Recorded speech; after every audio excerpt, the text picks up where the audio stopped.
Indeed, 23 has been a difficult year for many countries in the region.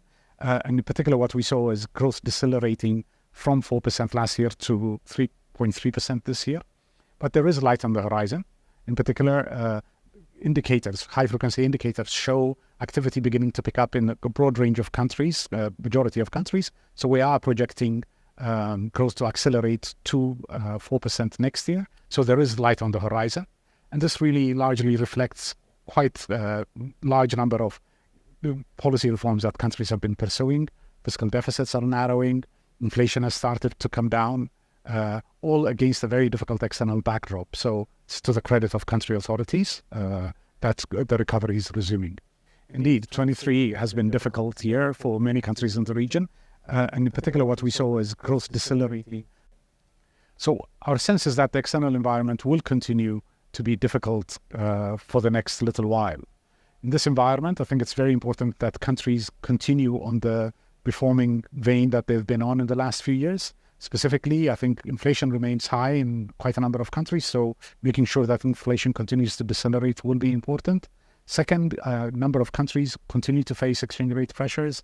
Reserves are limited. In an environment like this, it's important to make sure that there is greater exchange rate flexibility and preserving foreign exchange reserves. Third, I think it's also going to be very important that on the fiscal side, countries to continue to create fiscal space by doing more domestic revenue mobilization in particular. This would also help address debt vulnerabilities. And then lastly, in many countries, there are policy-induced measures that are constraining growth. Eliminating those will be very important to facilitate higher growth, from 4% last year to 3.3% this year. But there is light on the horizon. So we've been doing quite a bit over the last several years. For example, since the onset of the pandemic, we've provided about $55 billion to the 45 countries in Sub-Saharan Africa to support them address this series of exogenous shocks that have hit the region.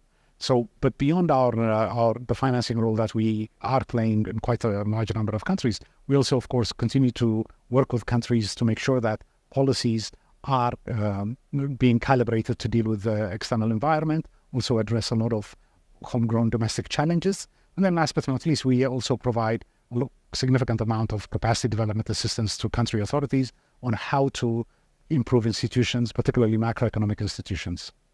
In particular, indicators, high-frequency indicators show